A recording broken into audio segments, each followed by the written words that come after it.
lahir di Tikrit tahun 1137. Salahuddin al-Ayyubi berasal dari keluarga Kurdi dengan tradisi militer yang kuat. Sejak muda dia sudah mahir bermain pedang, menunggang kuda, dan strategi militer yang kuat. Keahlian ini membentuk takdirnya dan meninggalkan jejak yang tak terbantahkan di panggung dunia. Salahuddin juga seorang cendekiawan yang mendalami Al-Quran, hukum Islam, dan filsafat. Perpaduan antara ilmu pengetahuan dan kemampuan bela diri ini menjadi ciri khasnya. Hal ini memungkinkannya untuk menghadapi konflik dengan perspektif yang unik, menyeimbangkan kekuatan dengan kebijaksanaan. Dualitas ini sangat penting dalam kenaikannya ke tampuk kekuasaan dan warisan abadi yang ditinggalkannya. Kenaikan Salahuddin ke tampuk kekuasaan diraih melalui pengalaman dan aliansi strategis. Dia tidak hanya mengandalkan kekuatan militer, tetapi juga kecerdasan politik dan diplomasi yang cermat. Dia mengasah keterampilannya di bawah bimbingan pamannya, Asad ad-Din Shirkuh, seorang komandan militer yang kuat. Shirkuh tidak hanya mengajarinya seni perang, tetapi juga strategi pemerintahan dan cara membangun aliansi yang kokoh. Mengabdi di pasukan Nur ad-Din Zengi, kesetiaan dan kecerdasan militer Salahuddin sangat menonjol. Dia dikenal sebagai prajurit yang berani dan pemimpin yang bijaksana, selalu siap untuk mengambil keputusan sulit di medan perang. Dia naik pangkat, membuktikan dirinya berkali-kali. Setiap kemenangan dan keberhasilan di medan perang semakin memperkuat posisinya di antara para pemimpin militer lainnya. Ketika Shirkuh wafat, Salahuddin diangkat menjadi wazir Mesir, memberinya wewenang yang besar. Jabatan ini memberinya kesempatan untuk menunjukkan kemampuan administratif dan kepemimpinannya. Pada tahun 1171, setelah wafatnya Khalifah Fatimiyah, Salahuddin menghapuskan kekhalifahan Fatimiyah dan mendeklarasikan Mesir sebagai wilayah kekuasaan Nur ad-Din. Tindakan ini menandai awal dari era baru di Mesir dan memperkuat posisinya sebagai pemimpin yang visioner. Langkah ini memperkuat kendalinya atas Mesir, dan menempatkannya sebagai pemain utama di dunia Muslim. Ambisinya melampaui batas Mesir, dengan tujuan menyatukan dunia Muslim di bawah satu bendera. Salahuddin membayangkan sebuah front Muslim yang bersatu melawan negara-negara tentara salib. Dia bekerja tanpa lelah untuk mewujudkan visi ini, menggalang dukungan dari berbagai pemimpin dan kerajaan Muslim. Visi ini menentukan pemerintahan dan warisannya. Kepemimpinannya yang visioner dan kebijaksanaannya dalam mengelola negara membuatnya dihormati dan dikenang sepanjang sejarah. Kecemerlangan strategis dan keimanannya yang tak tergoyahkan mendorongnya untuk menghadapi tentara salib secara langsung. Dengan keberanian dan keyakinan yang kuat, dia memimpin pasukannya dalam pertempuran yang menentukan, meninggalkan jejak yang abadi dalam sejarah.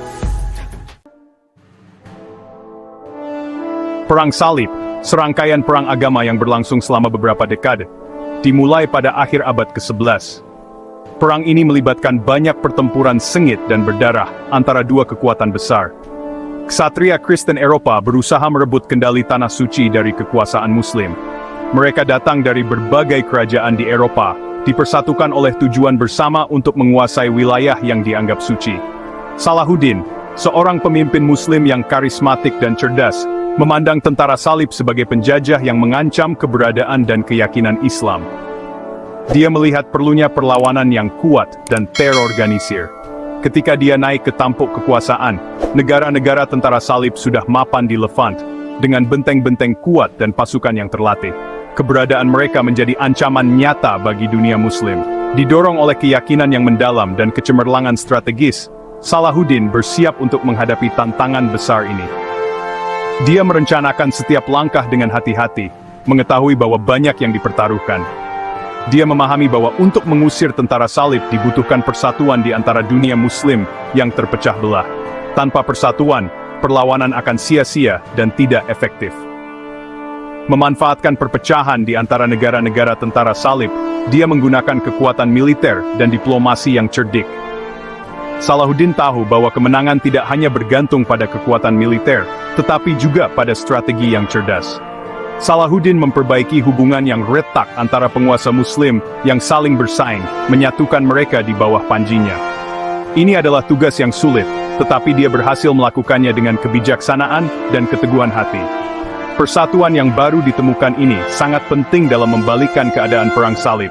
Dengan kekuatan yang bersatu, mereka mampu menghadapi tentara salib, dengan lebih efektif dan terkoordinasi. Ini membuka jalan bagi kemenangan Salahuddin yang paling menentukan, pertempuran Hattin. Pertempuran ini menjadi titik balik dalam Perang Salib, menunjukkan kekuatan dan kecerdasan strategi Salahuddin. Pertempuran Hattin, yang terjadi pada tahun 1187 di dekat Tiberias, merupakan titik penting dalam Perang Salib. Pasukan Muslim Salahuddin yang bersatu menghadapi pasukan tentara Salib, yang dipimpin oleh Guy dari Lusignan. Pasukan Salahuddin memutus akses tentara Salib ke air, sehingga melemahkan mereka. Pertempuran berikutnya merupakan kemenangan gemilang bagi Salahuddin. Dia dengan telak menghancurkan pasukan tentara Salib, menangkap Guy dari Lusignan dan para bangsawan lainnya. Penaklukan Yerusalem segera menyusul, ditandai dengan belas kasihan dan toleransi Salahuddin yang terkenal. Dia mengizinkan penduduk Kristen untuk meninggalkan kota dengan selamat, membayar uang tebusan untuk kebebasan mereka. Keberhasilan Salahuddin bukan semata-mata karena kehebatan militernya. Dia memiliki kemampuan luar biasa dalam merencanakan dan mengeksekusi strategi yang kompleks. Dia adalah seorang ahli strategi yang brilian, dan seorang pemimpin yang karismatik yang menginspirasi kesetiaan pada pasukannya. Pasukannya tidak hanya menghormatinya, tetapi juga sangat mencintainya. Dia memahami pentingnya logistik dan perencanaan, memastikan pasukannya diperlengkapi dengan baik. Setiap detail diperhatikan, dari persediaan makanan hingga senjata. Salahuddin unggul dalam peperangan ofensif dan defensif, menyesuaikan taktiknya dengan medan. Dia selalu siap untuk beradaptasi dengan situasi yang berubah di medan perang.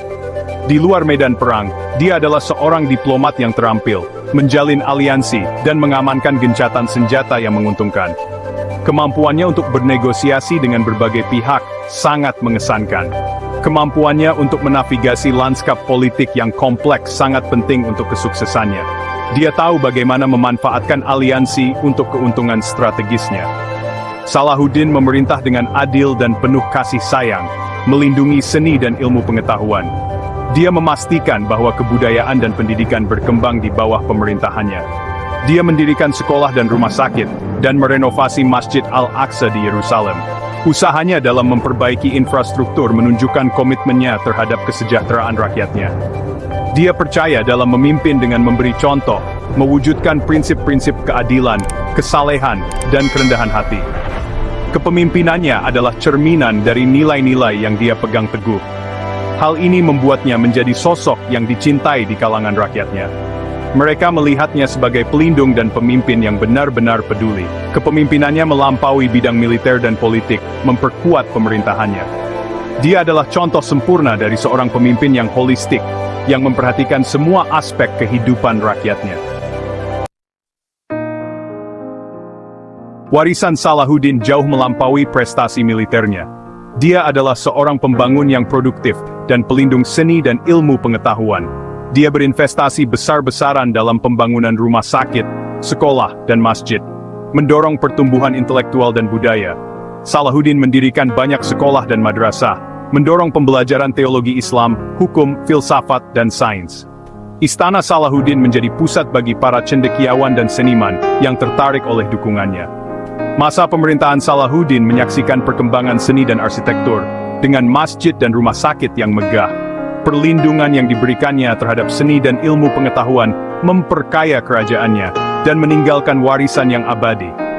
Pengaruhnya pada seni dan arsitektur Islam terus terasa hingga berabad-abad kemudian. Salahuddin Al-Ayyubi wafat pada tahun 1193, tetapi warisannya terus bergema. Di dunia Muslim, dia dihormati sebagai pahlawan yang menyatukan umat melawan musuh bersama. Perebutan kembali Yerusalem olehnya mengukuhkan statusnya sebagai pejuang Islam. Bahkan di Barat, Salahuddin sering digambarkan dengan rasa hormat atas jiwa ksatria dan kehebatan militernya. Kisahnya terus menginspirasi orang-orang lintas budaya dan agama. Dia menjadi pengingat bahwa kepemimpinan didefinisikan oleh kasih sayang, keadilan, dan komitmen terhadap ilmu pengetahuan. Warisan Salahuddin adalah bukti kekuatan abadi dari persatuan, keberanian, dan iman yang tak tergoyahkan. Kisahnya melampaui waktu dan budaya, menawarkan pelajaran berharga dalam kepemimpinan dan strategi. Saat ini, Patung dan monumen yang didedikasikan untuk Salahuddin berdiri di Mesir, Suriah, dan bagian lain dunia Muslim. Jalan-jalan, universitas, dan bahkan tim sepak bola menyandang namanya, mencerminkan popularitasnya yang abadi. Kehidupan dan investasinya terus dipelajari dan diperdebatkan oleh para sejarawan dan cendekiawan. Kisah Salahuddin melampaui batas waktu dan budaya, menawarkan pelajaran berharga dalam kepemimpinan dan strategi. Dia tetap menjadi tokoh yang berpengaruh, yang mewujudkan cita-cita keberanian, kesalehan, dan kecemerlangan strategis. Kisahnya mengingatkan kita bahwa sejarah dijalin dari tindakan individu-individu yang membentuk arah sejarah. Salahuddin Al-Ayyubi, sang pejuang, sang cendekiawan, dan sang pembebas, terus menginspirasi dan menggugah. Warisannya mengingatkan kita akan kekuatan persatuan, pentingnya keadilan, dan daya pikat abadi dari kehidupan yang dijalani dengan tujuan.